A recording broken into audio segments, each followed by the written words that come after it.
नमस्कार, बखबर में आपका स्वागत है। मैं हूं राघवेंद्र सिंह।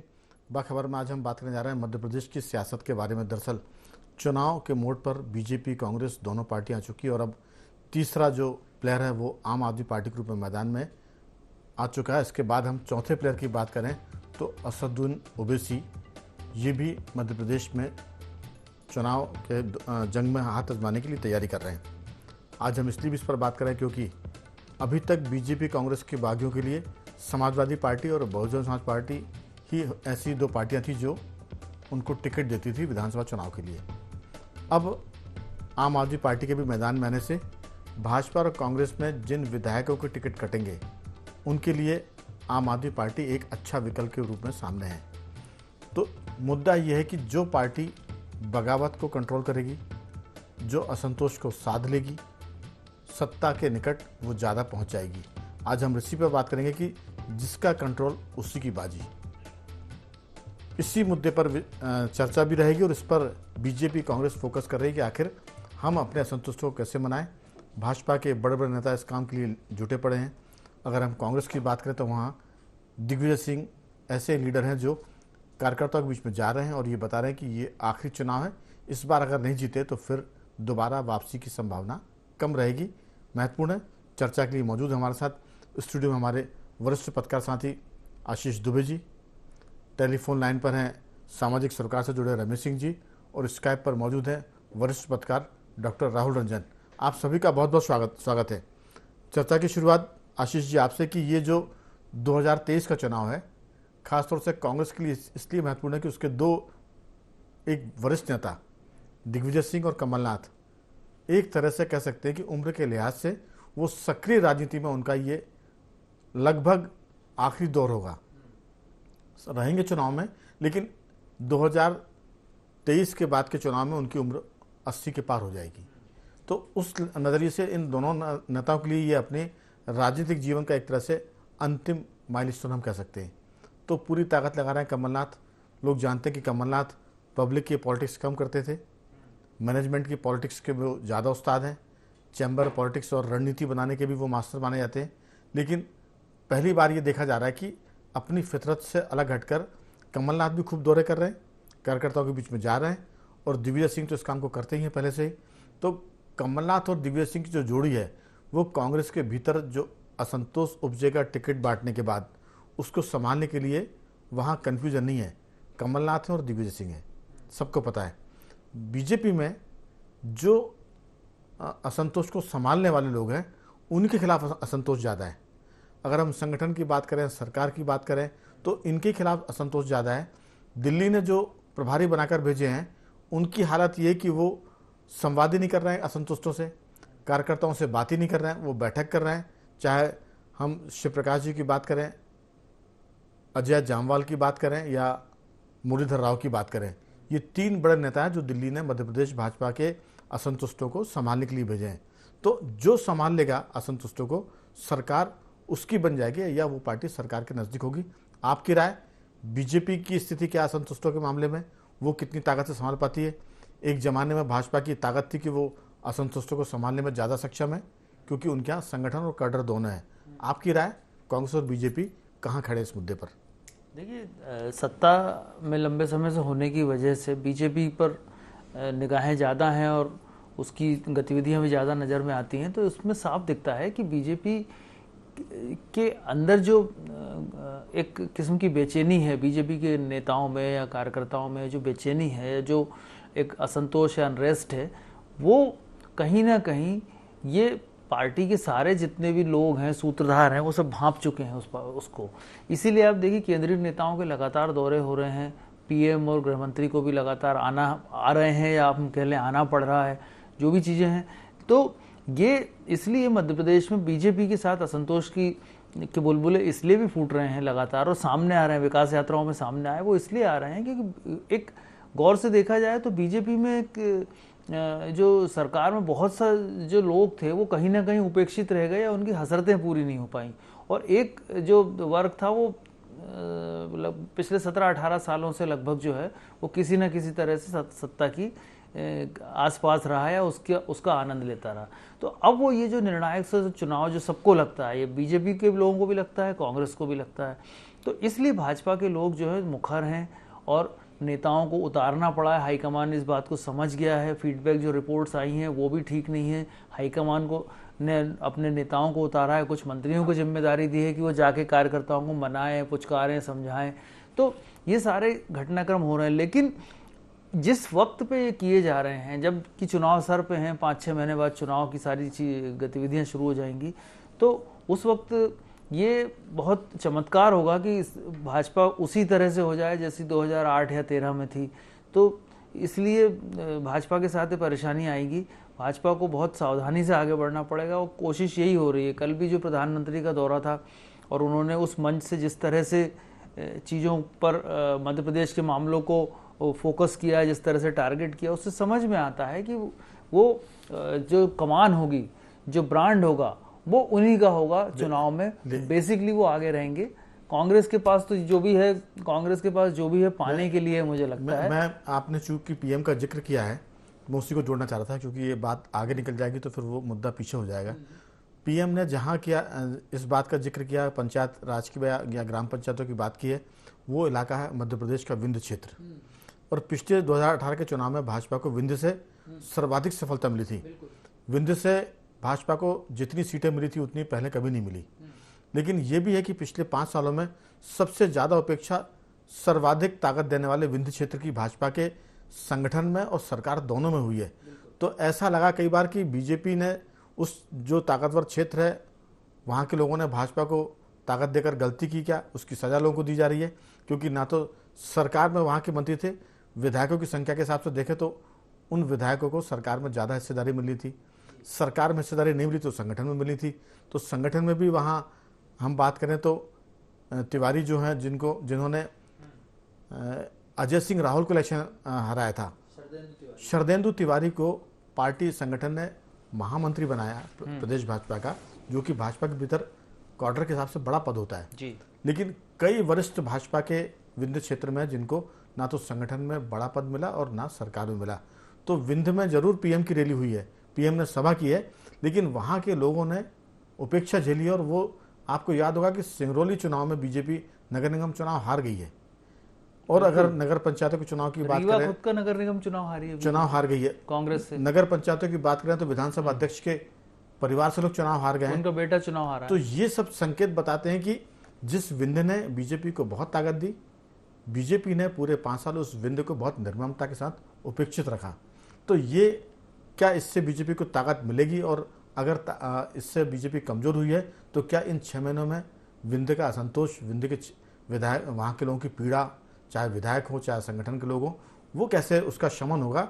अगर हम बात करें, जो मैंने शुरुआत में कहा था कि जो असंतोष को संभालेगा सत्ता के निकट वही पहुंचेगा। मैं लौटूंगा आपके पास, चूंकि आपने पीएम मोदी की यात्रा का जिक्र किया, इसलिए विंध्य का इसमें उल्लेख करना जरूरी हो गया था पूरी चर्चा में।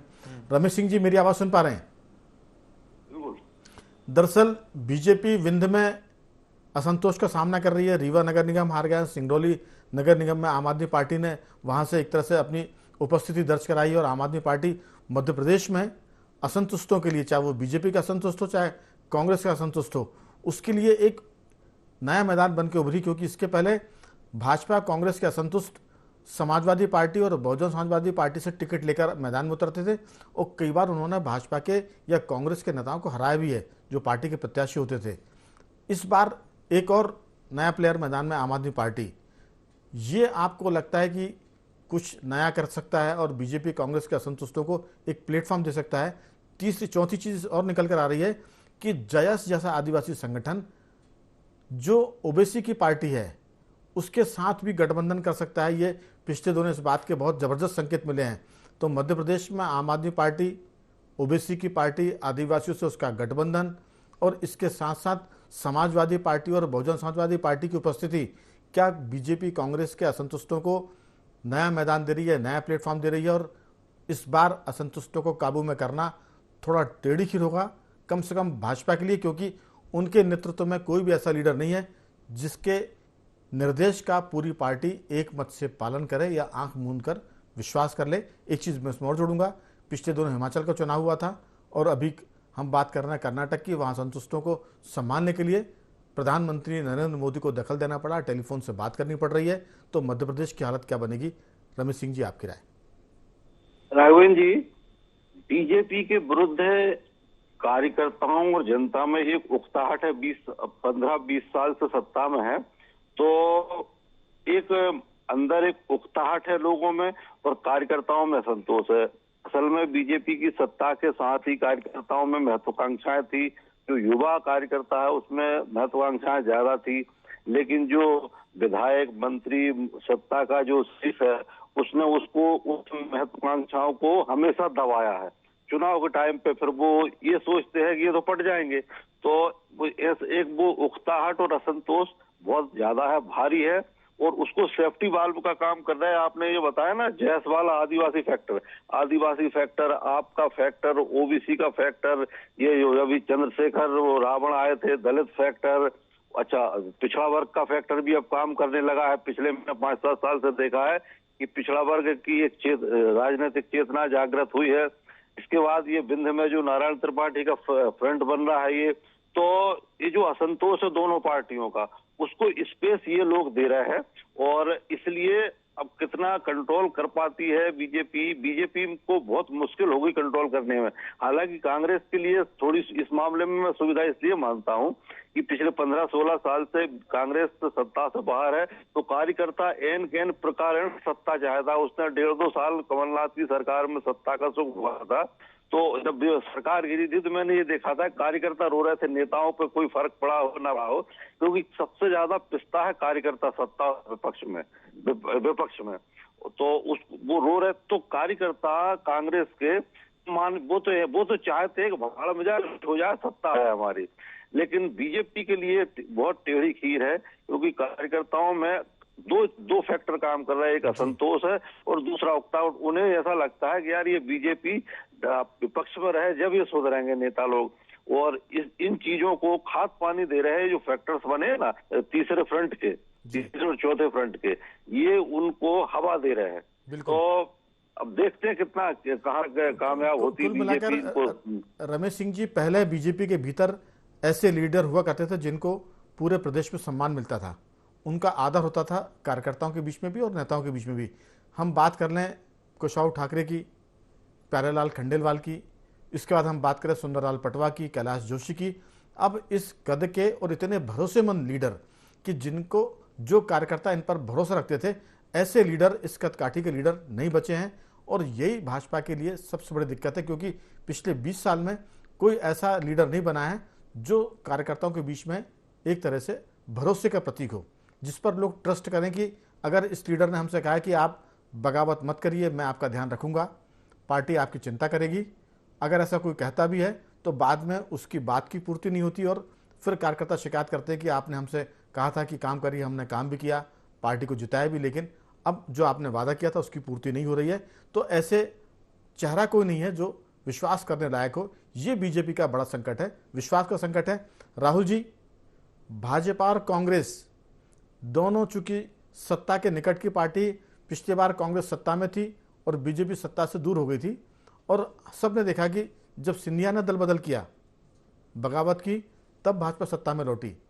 बीजेपी के पास 2018 में जो हालत थी उससे खराब स्थिति का वो सामना कर रही है, क्योंकि जो सिंधिया के समर्थक कांग्रेस से भाजपा में आए हैं वो सारे समर्थक 22 से 27 जो विधायक है, जो लीडर हैं, वहाँ सब जगह भाजपा का कार्यकर्ता सेकंड कैटेगरी का हो गया है।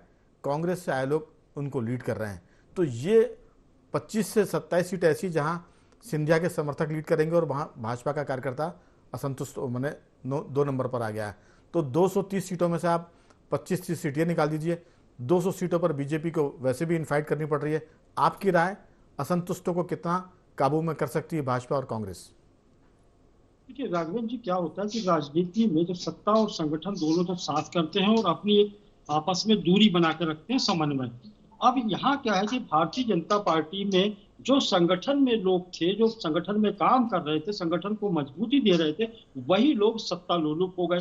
उनमें लालच इतना भर गया है कि वो कैसे भी चाह रहे हैं कि सत्ता के निकट पहुंच जाए, सुख सुविधाएं हो और दीगर जो भी उनको फायदे मिल सकते हैं, उन फायदों की लालसा में वो सत्ता के निकट आने की चेष्टा कर गए, तो संगठन से उनका ध्यान हट गया।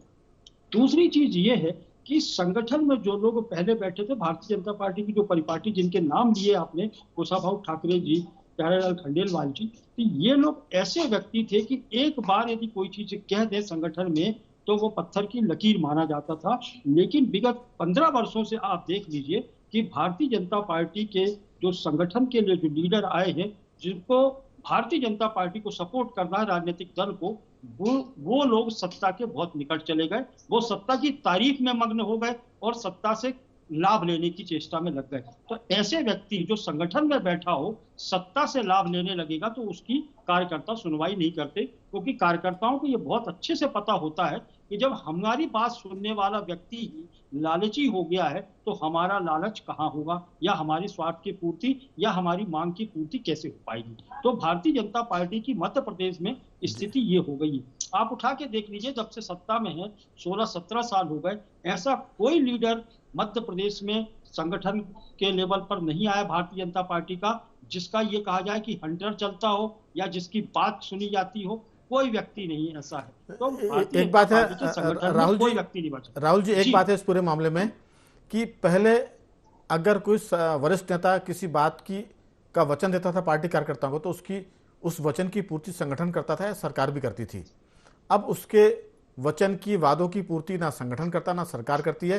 तो जो कद्दावर नेता चाहिए वो कद्दावर नेता अब नहीं बचे हैं। अब गमलों में लगे लीडर वहां पैदा हो गए हैं, ये हम कह सकते हैं, क्योंकि पहले जो होते थे बड़े आदमकद लीडर हुआ करते थे और उनकी बात को संगठन और सरकार के लोग बड़े ध्यान से सुनते थे। मैं जरूर पूछूंगा आशीष जी से कि मध्य प्रदेश के प्रभारी तो प्रधानमंत्री नरेंद्र मोदी भी रहे हैं। 1998 की हम बात करें तो वो मध्य प्रदेश के इंचार्ज थे भाजपा के।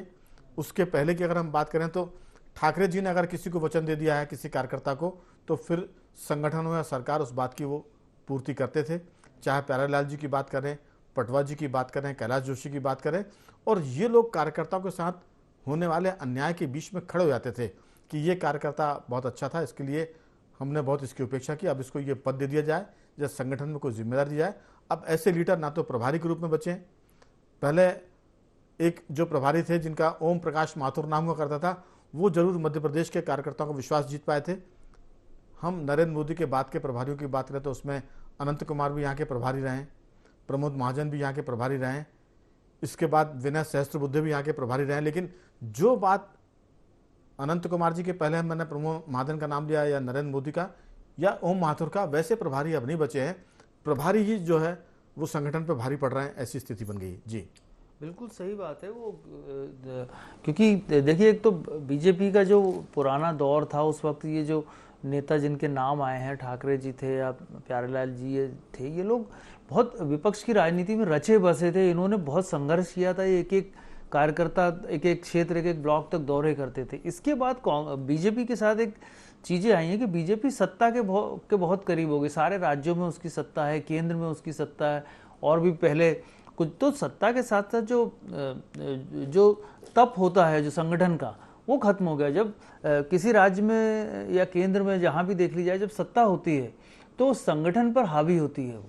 वो संगठन का स्वरूप भी सत्ता जैसा हो जाता है, या सरकार सत्ता में घुस, या संगठन या सरकार जो संगठन में घुस जाती है, तो वो इस तरह का एक वो खिचड़ी सा माहौल हो जाता है। एक बात है आशीष जी, ऐसा सुनने में आ रहा है कि 70 से 80 विधायकों को टिकट कट सकते हैं भाजपा के।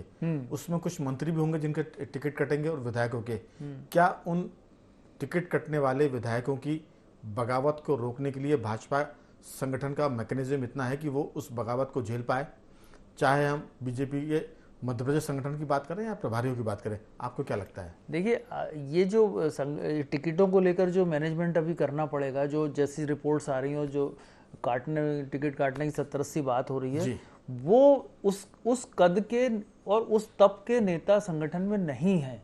वो नेता संगठन को वही चला रहा है जो सरकार को चला रहे हैं, ये वही नेता हैं। तो इसलिए जिनकी वजह से असंतोष उभरा है, वो असंतोष को कैसे दबाएंगे? तो इसलिए वैसा अगर उस कद का नेता नहीं होगा तो असंतोष दबाना मुश्किल होगा।